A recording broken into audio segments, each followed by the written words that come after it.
Hello, everybody. Welcome to feel like if episode you 1 of Battle Royale with Cheese. Today we're going to have two teams, Team Izuku Midoriya and Team Edward Elric. For Team Ed, we've got Coley. Hello. We've also got Rick. Hey, hey. And last, but maybe least, is Valley. What's up, guys? And then for Team Midoriya, we have Chase. Hello. And myself. And there you go. There's your teams for today.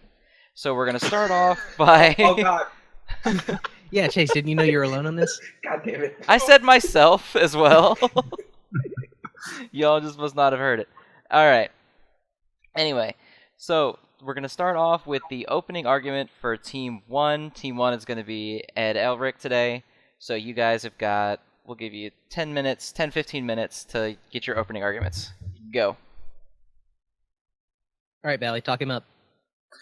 Okay, so I'm gonna start. Wait, it's quite a big section. I'm gonna compile it down and like condense it down quite shortly. But so basically, I'm gonna talk about like the algorithm that Edward employs, and it's pretty much like a basic part. Like it's pretty much like an important part of his, should I say, combat skills.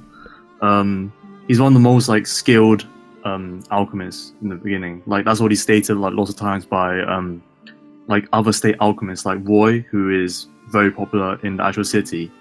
Izumi, the one who actually trained him, so she actually recognizes his talent, and even the Führer, I'm not going to get into like who he actually is because of spoilers, but he also acknowledges him. The main thing about alchemy is that normally you need like a transmutation circle to actually do these spells. So, but the thing is that the Elric brothers and some other people don't actually have to use it because they've seen into the gate of truth. So it actually comes into his advantage because he doesn't actually have to like make these circles. He can actually bring out any sort of spells in any given situation. So like an example of this is when his priest Cornello, quite early into the series, actually turns a gun, like a mini gun, on them. It's not actually like a bullet dodging feat, so I'm not gonna go into that like fully. We can go into that later. But he actually fires along the line, like a direct line to them, and in a very short amount of time, like quite a quick reaction time, he's able to make a wall that can actually withstand force.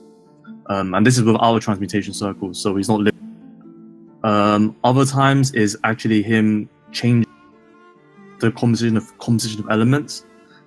So in one arc he actually faces against a homunculus, and his ability is to harden his skin into some sort of carbon fiber element. Well, he's able to actually change his composition into something weaker, something brittle, so he's able to actually strike it. And he does that. Later he's able to do that to his own kind of automail, his metal limbs. What else? Well, okay, the other main thing that we're going to talk into later is also how he can actually deconstruct people. There's a person called Scar in the series, and basically his whole shtick is grabbing people's faces and using alchemy to make them pretty much burst, in a sense. So, and it's basically due to the fact that it's the whole concept of deconstruction in alchemy. So the fact that Edward actually mastered alchemy, he can actually do. And yeah, it's pretty much a condensed version. All right, I'll talk up his martial arts skills. Izumi didn't just teach him how to do alchemy. She mostly just beat the crap out of him for a couple years until he was good at fighting and taught him alchemy on the side. She's actually a really impressive martial artist in the series, and she and Ed are some of the only characters that can go up against, things that are superhuman, like the various homunculuses, and often come out on top despite being at a physical disadvantage while fighting them. He's extremely fast. He's able to take on multiple opponents at the same time, and he's able to mix in his alchemy with his martial arts at the same time. So all in all, his skill set is very broad and able to fit into a lot of different situations and give him the ability to come up with a way to come out on top in against just about any opponent. So Guess I'll last, I just talk about its general alchemy and how versatile it is. There is an example where he's chasing stolen item from him, and he's able to change the entire landscape to adjust, get there quicker. There's generally, as far as we know, no bodily harm or bodily stress in doing alchemy. It's all about taking having, what was it? Was it equal? Equivalent exchange. Yeah. Yeah, equivalent exchange. So he can morph and shape any landscape required to trap or get somewhere quicker, and there are others who are more powerful who can create like full tombs. Well, I'll bring it up in a second so you can bring it up on screen. But there are others who are able to morph like the entire place to lock people in within a very thick wall that they can't get out. Yeah. All right, you all good? I think that's pretty much our case, for at least what Ed can do. Right. Okay. Chase, do you want to go first? Why not? Okay. So with Midoriya, what we're going to be talking about mostly is his strength, obviously, because that's his main form of fighting. He just has extremely superhuman strength. We've seen him casually just put indents in walls just by running up them. We've obviously seen him break stuff far worse than that. If I remember correctly, once he kicked this giant monster up into the air. His powers come from his strength, and that also gives him the mobility. Because he deals with putting most of his strength into his legs. So he gets a lot of speed, he gets a lot of power, and he can just basically destroy the environment around him and maneuver around it extremely quickly. That's what I got. Okay, fair enough. So I want to talk about a little bit of his modern stuff. So spoilers if anybody is anime only. We're going to be talking about some manga stuff coming up. Kind of counter to like your generic shonen protagonist like Naruto, Midoriya is actually really good, both intelligence and combat intelligence. So he recently fought someone who can make pockets of air elastic, so it basically makes the air into a force field. And yes, that's actually the one that I was going to use. So he's able to recognize where they are and reflect his shockwaves off of them in order to bounce them back at the person. There's also another one that I wanted to use where he remembers where they are, because it's established earlier that he can't see them. So he remembers where they are by watching Gentle bounce off of them and uses them himself to kick around to chase after him. So he's got really great situational awareness, he's got really great combat intelligence, and he's extremely adaptable to his opponent's skill sets.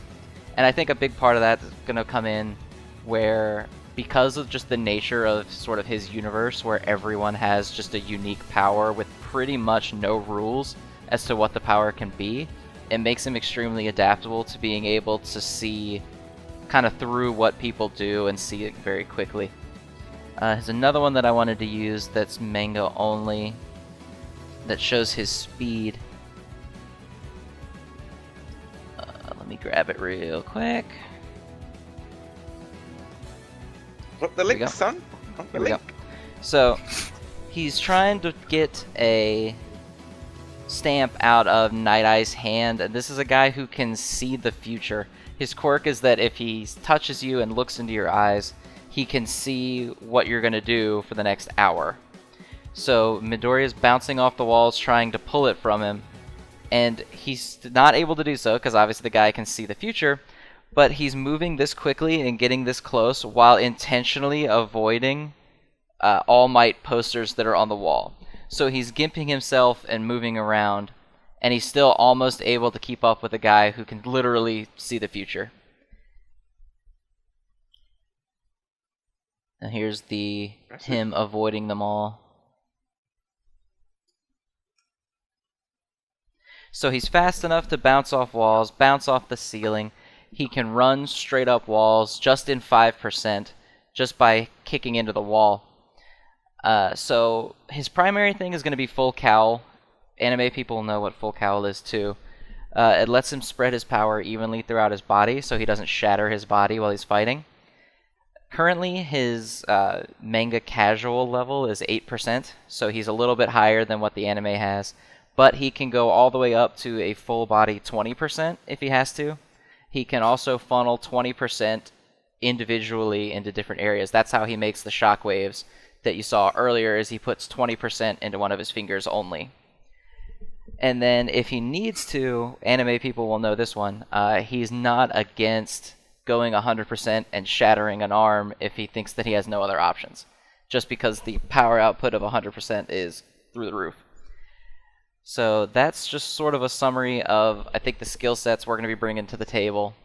So we can go ahead and transition into the open discussion. So who wants to go first?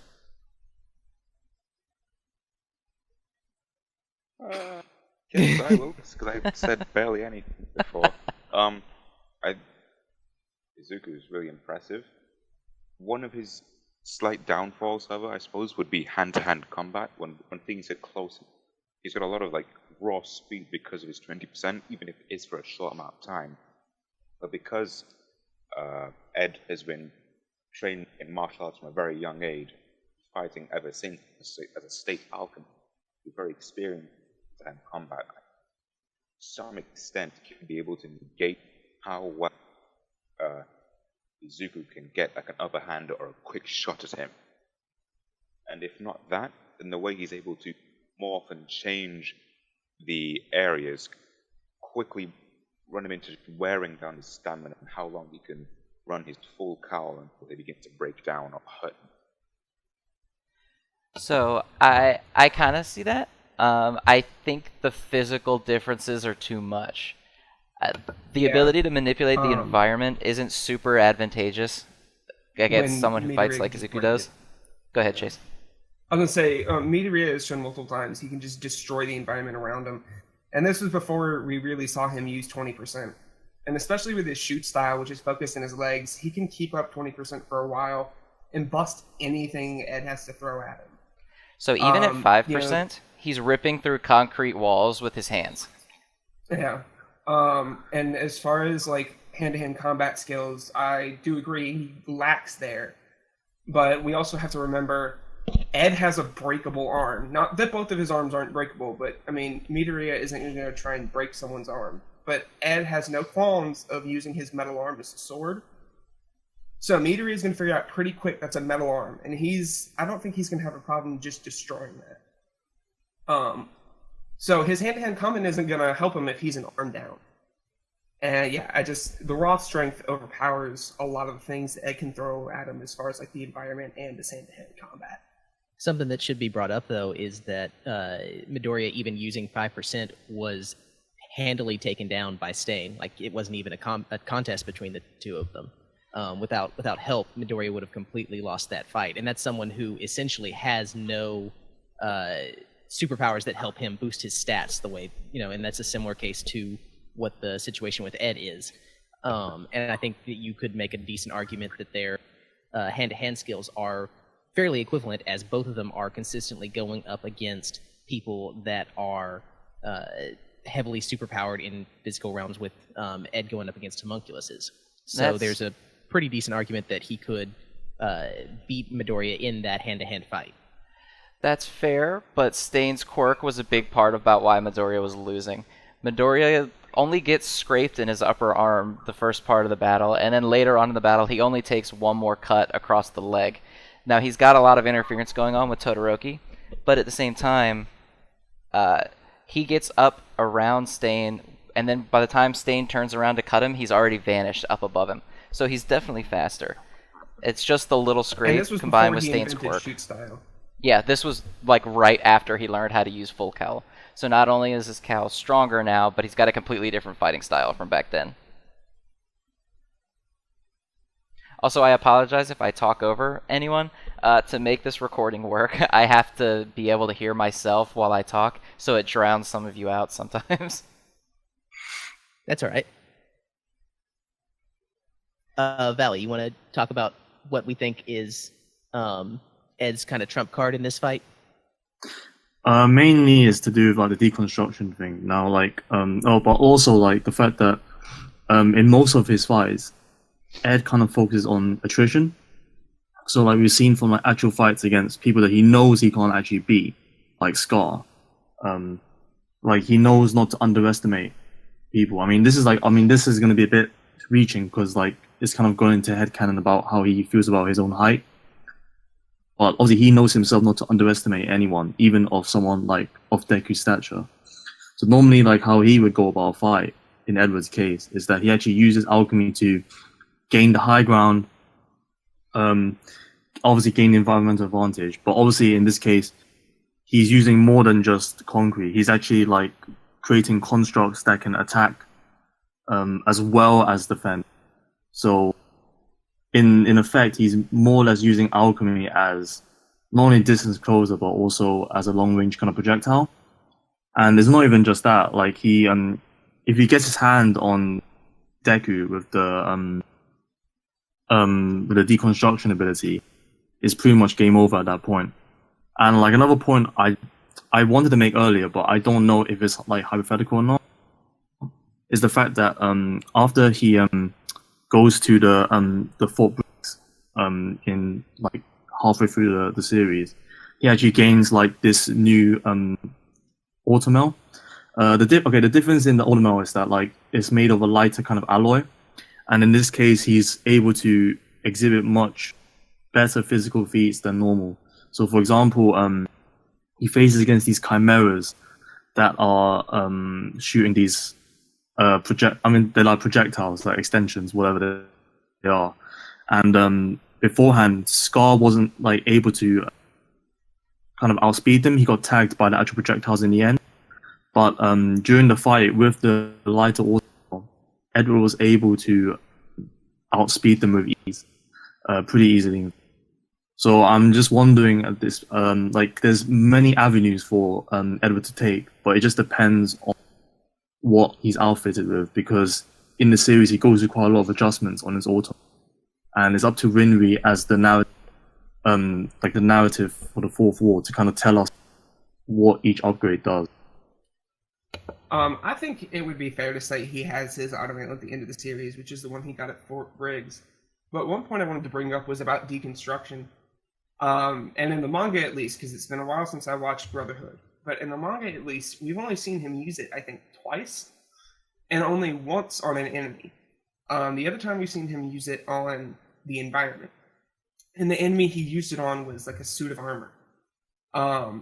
We should clarify whether or not we're going for the kill with this. Is this sort of death Well, battle rules okay. where it's... I guess we should clarify. What we talked about before is both going for the kill, but in character. So, for example, if we're using Goku, we're not going to say round start, he blows up the Earth, it's over, because the other guy can't handle the Earth exploding. It's still the way that they fight. They're just not pulling any punches to not kill the other person. Midoriya's not going to punch Ed and go, okay, I don't want to hurt you, so please stop fighting. I think if that's the case, then it's entirely reasonable to think that Ed would use this attack on someone. I mean, he used it on someone that is a suit of armor, but it's someone who he considers a person because he considers Al a person. That's sort of a big part of that whole conflict.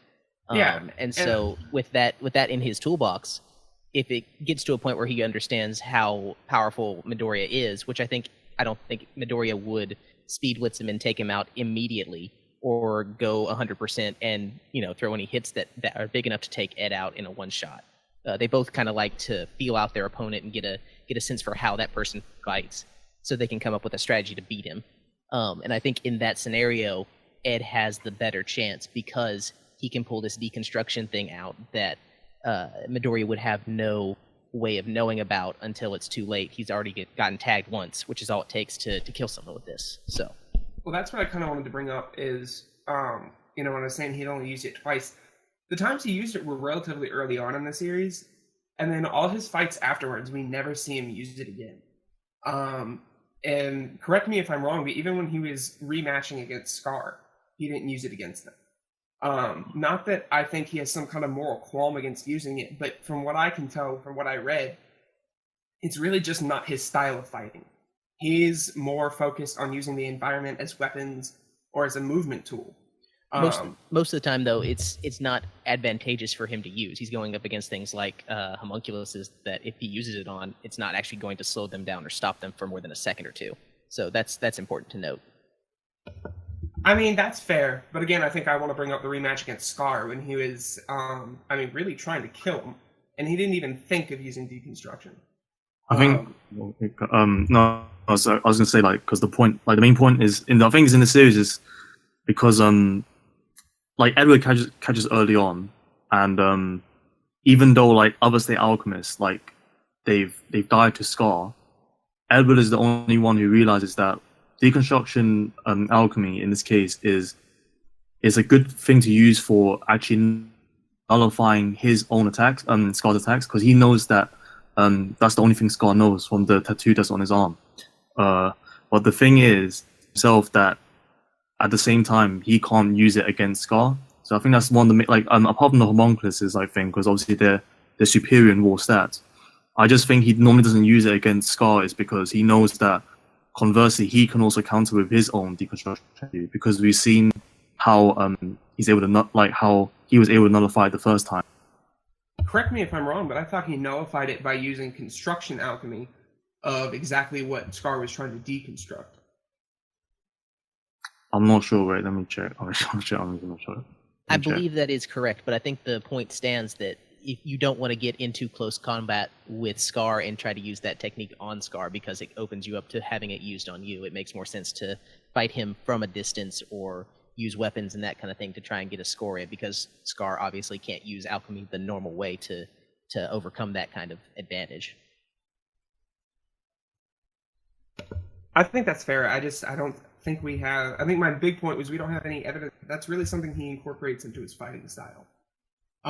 We've seen him fall back on his normal fighting style. And that's the other point I'm trying to make, is it's not a part of his fighting style. Not under every single circumstance, no, but there aren't a lot of I don't know about scenarios. every single circumstance. If he's used it one time in the entire series, that seems like almost no circumstance. Well, to be fair, he's the good guy in an anime, and you don't want the good guy going around bursting people for no good reason. But I mean, it makes sense for him in that scenario where he's not in this death battle type of scenario where he's trying to use whatever he can to kill the guy. It makes sense for him to not use that in his normal everyday fighting style, especially because of his dislike for Scar. I guess there's a little bit of a disconnect, because to me, if we're saying, well, this is a thing he used this one time, but because he's going for the kill, he should be able to use it, I guess my counter would be, why can Midoriya not just splatter him with a 100% punch right away? I think he can, but I don't think that Midoriya would use that until later in the fight. I definitely think that would be within what Midoriya might use to try and take Ed down. I don't think that with even with shoot style, I think that Midoriya would have trouble catching and taking down Ed based on Ed's ability to take people with similar high stats. And so I don't think it would be entirely unreasonable for Midoriya to try and throw out a 100% attack. The big thing there is obviously that if he does that and it doesn't work, he's down a limb. So he's going to be in trouble from the moment that he pulls out his big trump card. So if he can take someone down with it, that works just fine. But if he doesn't, and I think that Ed can, as we've shown, put up walls, that kind of thing, to mitigate the damage and not be taken down instantly by it. I think that Midoriya would be in more trouble after using a 100% attack than he was before. One thing I want to bring up is you said, Ed had fought people with similar high stats, and now while I agree some of the homunculus may have similar strength stats to a 8 or 20% Ed, none of them really had an equivalent speed stat, especially with shoot style. I think you're underestimating Midoriya's movement ability a little bit, especially, again, with the advent of shoot style, which is focused in his legs. His movement's insane. I feel like I've been talking a lot, so I was going to let someone else say something. I mean, I think the main, okay, I think it's again, yeah, it's a bit of a disconnect for me, because I'm in a way, I'm kind of going, against what I'm meant to say. I just feel like something that's a bit not detrimental, but like kind of dangerous, like not dangerous, negative in Edward's favor is that actually in the series he doesn't fight a lot of the homunculuses. He only fights Greed and Father, but really he doesn't face the actual physical beast like Wrath. So I can see the point you're trying to make there, because most of the time it's actually like the way they structure out in Fullmetal Alchemist is big guy faces big guy. So Scar versus Wrath, the technical guy like Alphonse versus Pride. It's pretty much like that. But I do think from the speed feats that Edward has had and his reaction times, I don't think it's unreasonable to say that he could actually I wouldn't say like fully counter, but like Rick said, like definitely mitigate most of the damage that Midoriya, if at 100% or 20%, has to offer.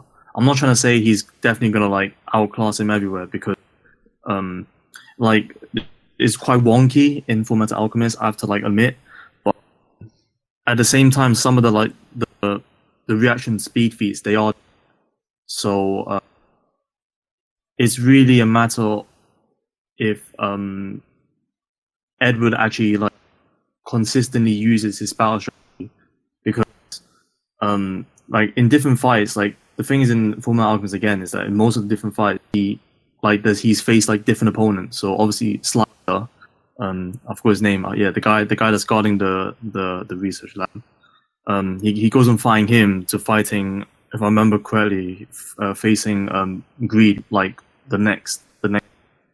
So it's really a showcase of different opponents that he has to face. But yeah, I think if he maintains his battle strategy and with the speeds that he already has, it's not that hard to say that he could actually like potentially counter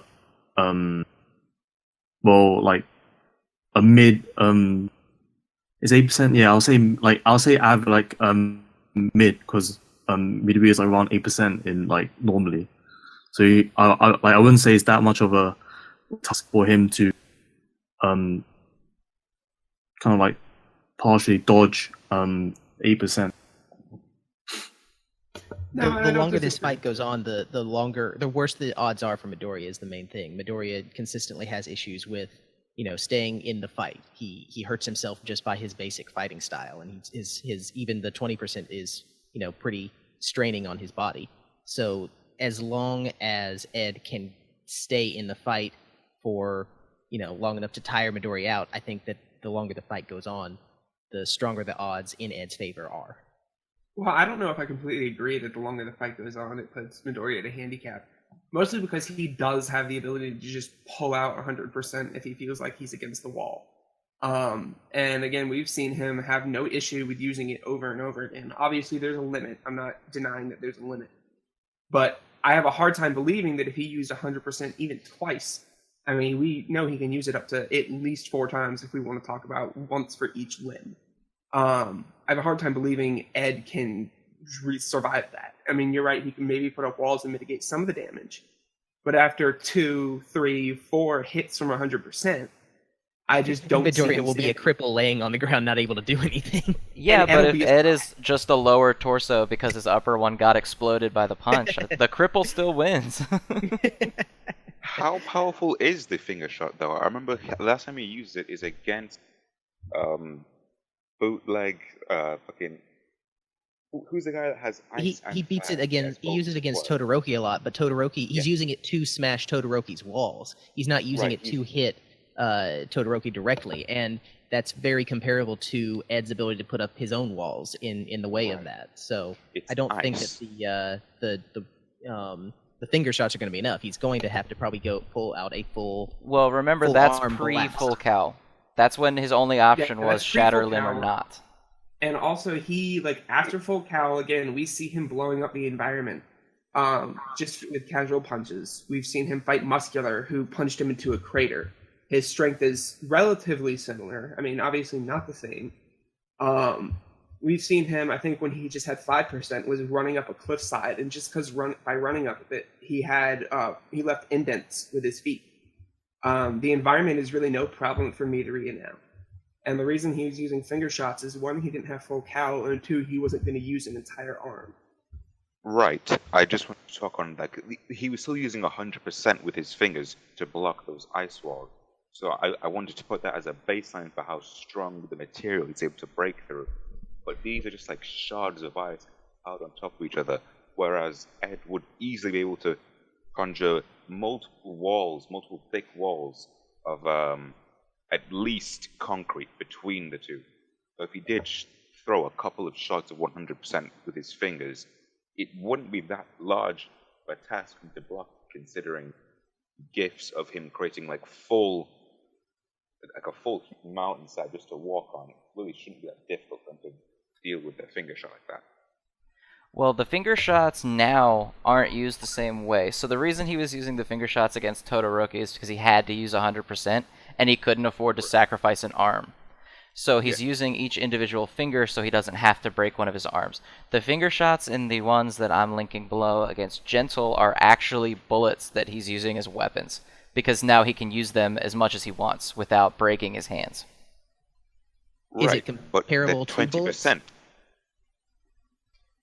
And I think the other thing is again, I'll link some images, but after he gets his full cowl, we again see him destroying the environment with the no. I realize what you're saying as far as the finger shots only broke through ice wall, and I can't speak for why that is. I'm going to assume it's just the way the author wanted it to go. I'm not positive, but again, after he develops full cowl and starts using shoot style more, we see him destroying the environment with really no problem. And a good point, but the reason that Ed usually makes environmental obstacles is not to use them entirely as protection. He uses them to escape the situation, to get away and get an advantage in high ground, or that type of thing. Yeah, Midoriya can knock them down, but they're intended to be knocked down, and for Ed to be somewhere else when the guy gets through his obstacle.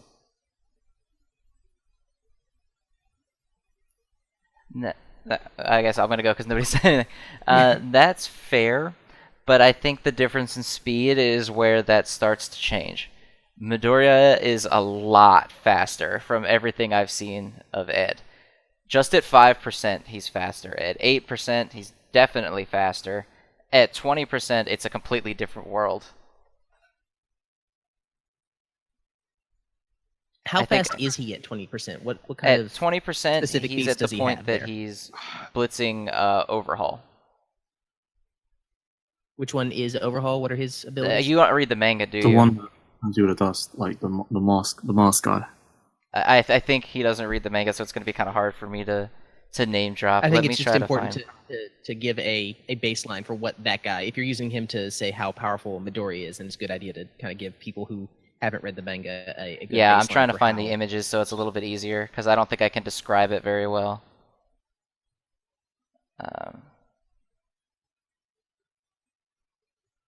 But I mean, also you can say it's 20%, not 5, so he's roughly 4 times more power going into his legs. I don't know if that scales. I mean, a 5% shot doesn't. For example, when he's using 100%, that doesn't feel like it's only 20 times a 5% shot. He's taken down enormous, ridiculous amounts with that. Are we doing that this would like imply in a that narrative it's even more debate? than 4 times. Are we actually using power scaling in this sense? I think it's kind of easy to use power scaling when they give you a literal number. It's not really like, well, Frieza blew up the planet and it's the end of series, so Krillin probably. I just feel like when they actually give you a number and math, it's a little bit easier.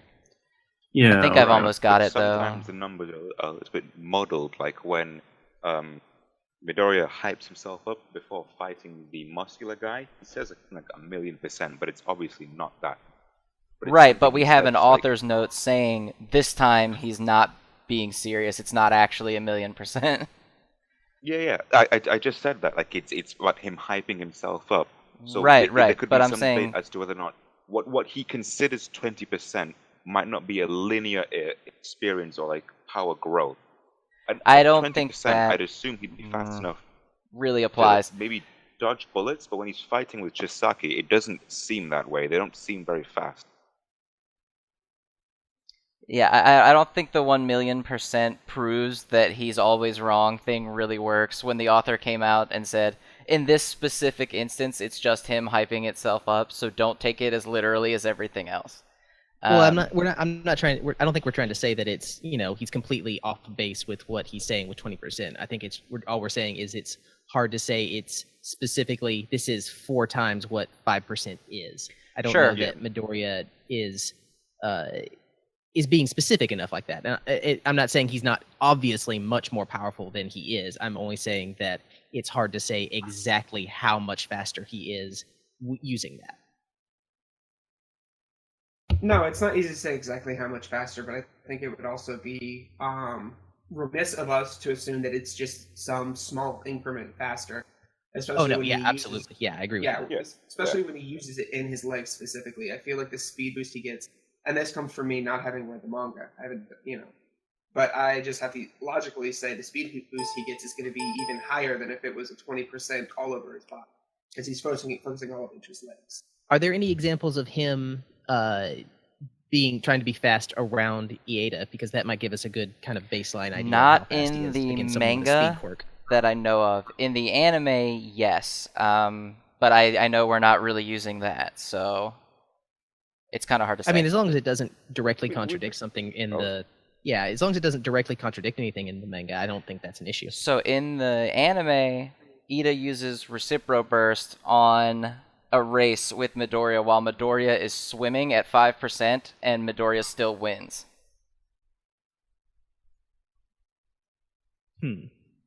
But again, that's an anime-only episode. So, I mean, it depends on how literal you want to take the anime or not. Right. What's the name of the speed boost guy again? What's his name? Iida. Here's also another good one. This is Midoriya shattering obstacles in front of him by just stomping on the ground. So it's not even that he has to physically punch the thing. He's just stomping the ground and shattering all of these stone stalactites that Chisaki has built up.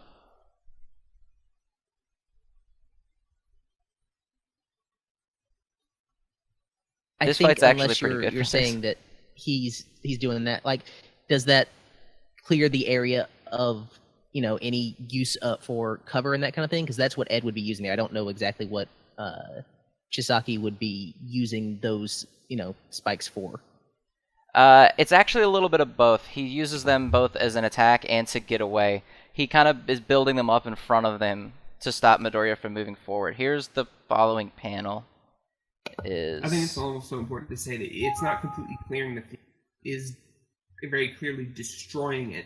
So whatever Ed puts up will be destroyed. Not to say he couldn't use the material again. It's not like it vaporized it. But if he somehow created a wall or a dome, it's cracked and it's fallen. It's going to be destroyed. Oh yeah, so you can actually see at the top.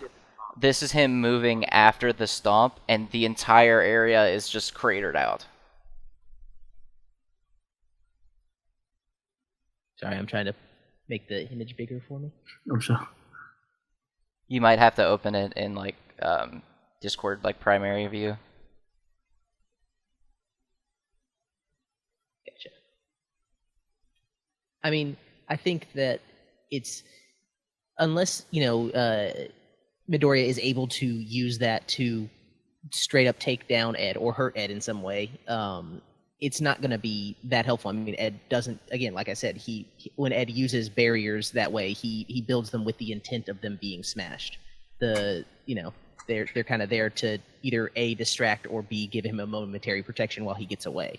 And he's really good at using those to do that. That's where I think the difference in speed and how easily they can be destroyed with this little effort. He doesn't need to run over and punch it down and look for him. As soon as it's up, it's gone. Yeah, he has no need to sit there and stomp it, even though that's what he did in the panel. For each individual wall, he doesn't have to stop and stomp the ground. He can just easily run through it. Just kick off and put his foot out in the wall and he's already through it.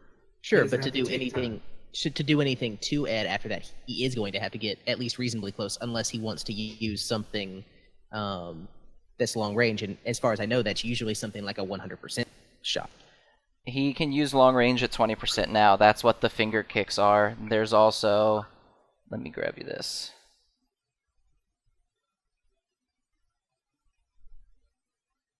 But like, have the bullets like the 20% bullets themselves? Have they actually like? Is there any other feat that they've used that can be scaled to when he used 100% against Todoroki?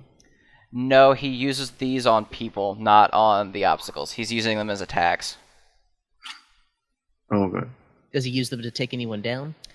He uses them on someone who's amped to about the same strength as him, but they do not KO. They stop him and stun him, which allows Midoriya to take him out afterward. I'm wondering mostly how dodgeable those are. I mean, Ed is shown that he's capable of dodging basically bullets at close range, so...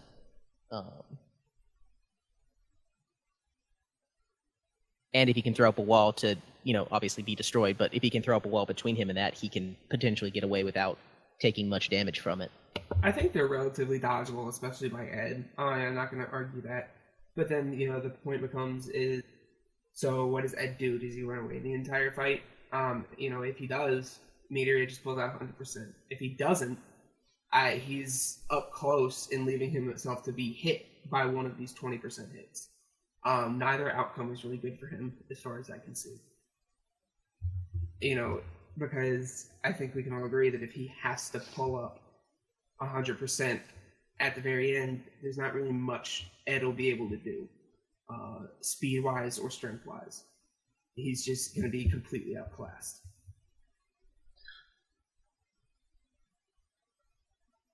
I think with like if it's on the equal ground and it's actually like he's seeing it being prepped, I do think there is reason for him to dodge. I think if it's because I don't know, I haven't read the manga, I haven't looked too deep into the My Hero Academia chapter. Is there other points where in the heat of battle he's actually turned for example, say a full cow to into like an instant 100%? Because I think if that's the case, I will admit that I don't think Ed can dodge that. But if there's actual if you can actually observe 100% being kind of like happening, like being charged up, I don't think there's a reason for say you can change like the trajectory and like change the foot on, because from what we've seen, Deku, like every time he's used 100% to, for example, Todoroki, like in the final segment, most of his movement is linear, in a sense that when he jumps up, like it's if there's actually a sharp kind of turn, he can't really make that. If that's the case, I do think Edward can change the environment in such a way that he can actually. But if there's actually if you can actually improvise, an instant change in 100% from a normal full cow mode, then I will admit, yeah, then there's reason to believe like Ed can be hit. We seem to be kind of going around in circles at this point. Do we want to move towards closing thoughts? Yeah, I think that's a good point. Let me grab this last image. I thought I already sent it, but I don't think I did. Cool. Oh yeah, I think maybe I did, but it just shows the stun on the bullets and how it transitions. So that. Thank you, Coley. You're really good at pulling those up. You're welcome, opposite team. Coley working for the enemy team. He doesn't get hit though. He's too neutral here. He's distracted before he gets whooped into the ground. Well, it looks So to do me we right go there first that on that's final his thoughts, leg or- getting hit. In the upper right. Which then makes him stumble and So gets taken out in one hit. So at this point, Gentle is actually about equal with Midoriya in physicals. And this is Midoriya with none of his equipment. He doesn't have the iron boots or anything. and he's still one-shotting him after just the slight stun from the bullet. Yeah. Well, I think it's about time we move into closing But yeah, arguments. that's a good point. Okay, so closing arguments will go to Team 1 can close first. That's us, right? Yep. Yeah. Yeah. Okay. What I will say is I do think that this is a pretty close fight on both ends. And it's really hard to say definitively which one of these two is going to come out stronger. I think there's a strong argument for both of them.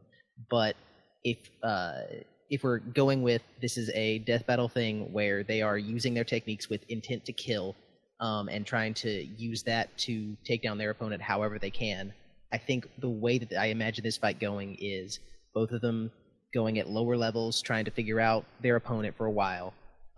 And once Midoriya has a good understanding of alchemy, I think he will try to get in close because, as we've said, Ed doesn't have the physical stats to match up to him.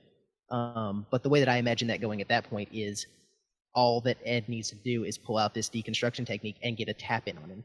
If he can touch him, then the fight's over at that point, and that's just too strong of a weapon that Midoriya can't easily predict for the fight to go any other way. The only other option is that Midoriya pulls out a 100% shot, and I don't think that it is absolutely certain that that will be enough to take down Ed in 1 or 2 shots. And the more Midoriya uses that, obviously, the more injured and the more ineffective he will be going forward. So I think that it is slightly in Ed's favor, personally.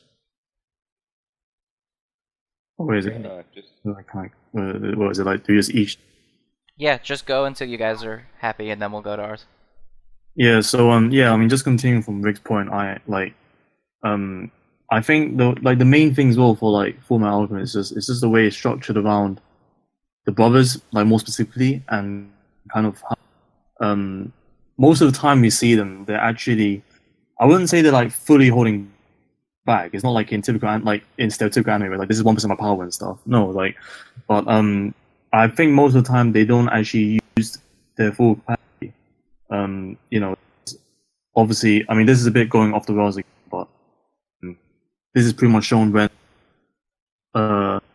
in the fight with Alphonse and Kimberly and Pride, because there's a whole debate about how they could have got their hands on a Philosopher's Stone, but they don't actually use it because of their morals. They know that they'll have the power to beat the people, but at the same time they know that they have like the ethical kind of things holding them back.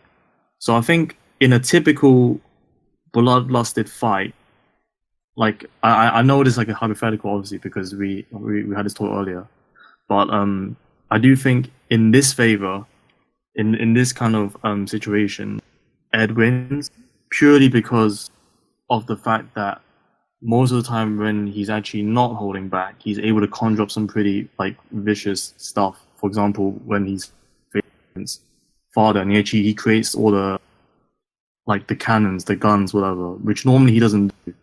So this is like a kind of reserved point in a stereotypical death battle, bloodlusted battle. But mainly the other thing is that like with Midoriya is actually no, I kind of forgot what I was going to say, honestly. But just the main thing is that I do think in a stereotypical battle, like death battle, Edward would win. It would be a hard battle, honestly, because I think the way the fight is structured around them two is really a lot of hypotheticals. They're both analytical people. If you want to go in the headcanon, there's like really different ways we could see Midoriya interpreting alchemy, because the universe of Fullmetal Alchemist is already established. But obviously, like from the outside perspective, it's a concept that is hard to learn. So we don't know obviously how he will interpret that. But at the same time, I don't think Edward has really fought someone of Midoriya's exact skill set. He's a really unique character in the whole, from the whole Fullmetal Alchemist universe. So again, it's really tough to really pin this like in complete favor of one person. But in the death battle, I say Ed takes this like with pretty mid to high difficulty. and in an actual kind of the fight that like we discussed on, I think it's really hard to say. I don't really know how to really put it on. I say it's probably equal footing, honestly, but that's really it. Coley, do you Just want to wrap to up. round us out? Yeah. I suppose I think it'll be really, really close. I think down to the hair, like both of them fatally injured before a form of like deciding blow came in. But I really think that if Ed was putting like back against a wall, I think he was really under pressure. He could go for a sort of suicide move where he uses both arms, but then begin alchemy, then sacrifices maybe the metal arm before just tapping Izuku at any body to break him down to extent. At some level, there would be a very close deciding point where Ed would be on top, I think.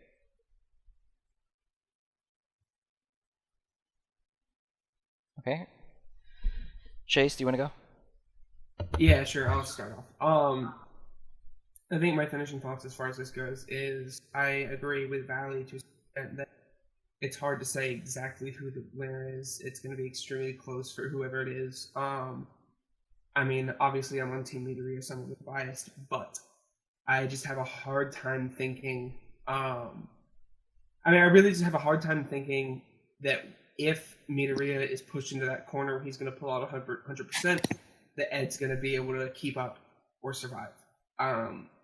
Again, he has however many fingers he wants to use, if we want to say he uses fingers, but he also has 4 limbs that give him so much more power than those fingers that he can use.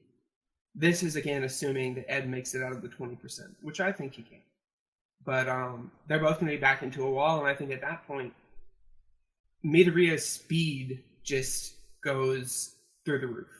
His strength is, I think, from the beginning going to be enough to kill Ed. Ed doesn't really have a lot of durability. He's just a human. But the issue is Midoriya being able to tag him. And again, if he's pushed into a corner and he pulls out 100%, I don't think tagging him is going to be an issue anymore. And I think that's it for me. Okay, I came into this kind of thinking that Ed was going to win because I didn't know a whole lot about Fullmetal Alchemist, and all the comments when I mentioned the fight were, oh, this is an easy win for Ed. So I was like, ah, shit. But the more I read it, the more confident I am that Ed has a very slim chance of actually coming out of this. I don't even think he needs 100%. I think 20% is enough. I think 20% is a convincing win at that point. 5% I can see dodging, 8% I can see dodging. I don't see how he's going to keep away from 20%. I don't see how he can take an iron kick to the face in 20%. And then when we get to 100%, I know you said you're not convinced 100% can beat him. I don't see, short of muscular, I've never seen anybody in the show take a 100% hit. And even that hit on someone with crazy durability like muscular put him down for a little bit. There's no way that Ed's if he taking gets hit 100%. straight on with 100%, Ed's dead. Like he's a squishy pile of meat. Yeah, it's definitely over at that point. But I don't even think 100% is necessary. Sorry to interrupt. Go ahead. Just for the last part, I believe greed is mostly made up of carbon, and at some point Ed and greed go hand to hand fighting, like carbon against flesh. And to some extent that is a bit close to how hard iron would be, but I suppose at 20 iron, yeah, a break. I mean, I'm actually helping the other team. I don't know why, but in most of the fight, he's actually using the auto to counter Greed's hits, and even like Greed himself notes it because he's yeah. Something that we should bring up though is when Ed goes up against is it Envy that turns into the giant green monster thing? Yeah, Envy. Yeah. When he goes up against Envy, he takes a couple of good shots from that and is still able to fight. Now he does break some bones in that, but even with broken ribs, he's able to continue the fight. But I think I think we've made a good final case here. Do we want to go ahead and get into the last thing where we tell our actual opinions? Yeah, so everyone go ahead and just, we've only got a couple minutes, so try to keep it short and give your personal verdict outside of your team affiliation. Deku scrub. That's it. Ed wins. Sorry. All right. Chase. Yeah, I mean, I still think Deku takes it. I kind of actually walking in thinking Ed was going to win too. I haven't caught up on MHA, and I actually finished Brotherhood, and I really thought Ed was going to take it. But I mean, Deku's just crazy with his shoot style, with his 20% hits. And I don't see how Ed takes it. Okay. Rick? I walked into this initially thinking that Midoriya had it in the bag, honestly. I thought that his abilities were too much for Ed to ever be able to really overcome. But the more we've talked about it, the more uncertain I am that either of them has a clear shot to victory. I think that either one of them, if they land their big technique of the 100% or the deconstruction thing, that's who's going to win the fight. But I would say that, in my mind, Ed has an easier time landing that attack than Midoriya does. So I'm going to lean slightly towards Ed. It's like a 51 to 49% thing, though. Okay. Valley? Yeah. So again, I felt the same. Like I felt the same way to Rick when I first saw the matchup. I was actually thinking Rhea takes this due to stat hacks. He has incredible war stats. I'm not gonna like pin him down for that. He's got he's like scaling up to All Might here, and he's pretty much a big beast. And Midoriya himself, when I before the actual debate, he I was thinking of like all the other feats he had, like durability against All Might in that fight and all that. But actually, after doing my rewatch of Brotherhood and reading the manga again, like shortly afterwards, my mind kind of changed a bit. Obviously, some of the feats with Ed, it felt more more comedic than anything. So there were some things I myself was thinking, was it really narratively meant to be taken seriously? But now that I think about it, in other stuff like with the bullet timing, and how versatile he is with alchemy, and just how easily like comparable his skills are compared to other people in that universe. Again, I do think is a very tough matchup in the end for me. I would be leaning towards Ed in a bloodlusted fight. I think in character, I think there's too many things holding Edward back. I do think Deku would take it purely because most of his moves, they don't involve actual total destruction. He knows other ways to put people down. Edward can put people down, but the methods that he uses, they are things that an actual serious Deku can get out of really. And the thing is like, obviously this is comparing them right now, but I think like the growth curve that Deku is at is pretty fucking insane right now. Excuse my language. So like just in the future, I think even with like a few more feats, I think it's pretty like easy to conclude that Deku himself take quite. Okay. And yeah, I'm kind of the same. I think that I still think 20% is enough to beat Ed. I just think that you're right that if the deconstruction thing goes and it hits, it's a KO. It's a straight up KO. But I think too much of Ed's chances of winning are run away, really hope that I get him with this deconstruction thing. Whereas Midoriya has a lot more options to put Ed down that don't rely on really hoping that his all or nothing hit works. I think 20% is enough to incapacitate Ed. I don't know that I'm confident saying 8% would win. I don't think I would, maybe. It'll be very close. I think if it were limiting to 8%, I would be where Rick was, where it's kind of anybody's game. But I think once you put in 20%, once you put in the potential for 100% is just where it slips out of Ed's chances. And I think once we get to that point in the anime and I see that, I might change my opinion and, have a better idea of exactly how fast and how strong that is. And I think that's a big part of the question, is exactly how fast is he at 20%? Is it something that Ed can keep up with at all? Can he even tag him when he's that fast, Right. Okay, well, I think that's going to wrap up our first episode. I think most of us are pretty on the set that it's pretty close. But we'll tally the wrap up portions and we'll put it in the end there. So anybody commenting or watching, put down in the comments who you think you would win. Defend it if you want, don't if you want, whatever. It's just to have a good time. But thanks you guys for coming on, filming the first episode with me. That was fun. Yeah. Very fun, yes. Yeah, that's fun, yeah. And then hopefully we will Obviously, have the Chase didn't second have fun. episode prepared. Hopefully we'll have the second episode prepared before this goes up. We'll find out. Bye, everybody. All right. Bye. Bye-bye. Bye.